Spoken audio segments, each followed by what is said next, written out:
Hello, আমি বদরুল ইসলাম দীপু। আমি ডিসেম্বরে আইএলটিএস এর 6.5 অ্যাচিভ করি।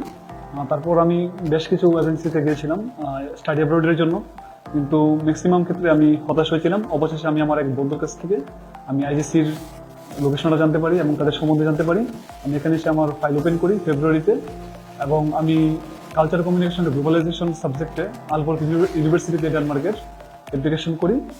আর আমি সবশেষে ভিসা পেয়েছি গত এই মাসের 8ই জুলাই। আমি নথি পেয়েছিলাম এবং ভিসা পেয়েছিলাম 19 তারিখ। এই যে আমার ভিসা। তবে আমার এই জার্নিটা ছিল খুবই ডিফিকাল্ট, কারণ আমার 11 বছর স্টাডি গেট ছিল।